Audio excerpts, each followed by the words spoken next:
रात का वक्त था, अंधेरा छाया हुआ था। एक पुराने मकान के अंदर मध्यम सा चिराग जल रहा था। कमरे की दीवारें खस्ता हाल थीं, जगह जगह दरारें नुमायां थीं और छत से पानी टपकने के निशान मौजूद थे। एक तरफ लकड़ी का पुराना बिस्तर रखा था, जिस पर एक बूढ़ा शख्स लेटा था। इसकी सांसें तेज चल रही थीं, जिस्म कमजोरी से लरज रहा था। कमरे के एक कोने में एक जवान लड़की बैठी थी, इसकी आंखों में उदासी थी। इसके कपड़े बोसीदा थे, चेहरे पर गुर्बत के आसार नुमायां थे। वो हर चंद लम्हे बाद अपने बाप को देखती और आंखों में आंसू भर आते। बूढ़े शख्स ने खांसते हुए कहा, बेटी, 2 दिन हो गए, कुछ खाया नहीं, पानी भी नहीं बचा। लड़की ने जल्दी से पानी का प्याला उठाया और देखा, वो खाली था। इसकी आंखों में बेबसी के आंसू आ गए। उसने अपने बाप के कमजोर चेहरे को देखा और दिल ही दिल में फैसला कर लिया कि कुछ भी हो, वो अपने बाप को मरते नहीं देख सकती। सुबह होते ही वो अपनी पुरानी चादर को अच्छी तरह लपेटकर बाजार की तरफ चल पड़ी। गलियां लोगों से भरी हुई थीं, हर तरफ शोर था। सब्जी वाले आवाजें लगा रहे थे, कहीं गोलगप्पे वाले की आवाज आ रही थी, कहीं कपड़ों की दुकानों पर खरीदारों की भीड़ थी। वो खामोशी से एक तरफ चल रही थी। इसका दिल जोर जोर से धड़क रहा था। वो नहीं जानती थी कि क्या करे, किस से मदद मांगे। आखिर वो एक बड़ी दुकान के सामने रुकी, जहां एक मोटा बदतमीज ताजिर बैठा था।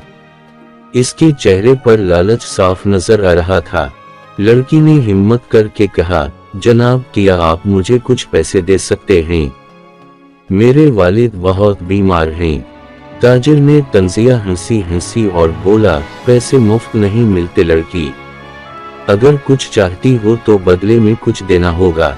लड़की की सांस रुक गई। उसने हैरत से इस आदमी को देखा, जिसकी आंखों में हवस चमक रही थी। लड़की ने आंसू साफ किए और कहा, मैं कुछ भी करने को तैयार हूँ। ताजिर ने गौर से उसे देखा, फिर मुस्कुरा कर बोला, अगर तुम अपनी इज्जत बेचने को तैयार हो तो पैसे मिल सकते हैं। ये सुनकर लड़की के हाथ लरज गए, इसका जिस्म कांपने लगा। उसके दिल में तूफान उठने लगा। मगर जब उसने अपने बाप की हालत याद की तो इसकी आंखें बंद हो गईं। उसने एक गहरी सांस ली और खामोशी से सर झुका लिया। रात का वक्त था, चांद की रोशनी मध्यम थी। वो लड़की घर के दरवाजे पर पहुंची। इसके कपड़े बिखरे हुए थे, चेहरे पर आंसुओं के निशान थे। इसके हाथ में कुछ पैसे थे। वो आहिस्ता आहिस्ता अंदर दाखिल हुई और अपने बाप के करीब जाकर बैठ गई।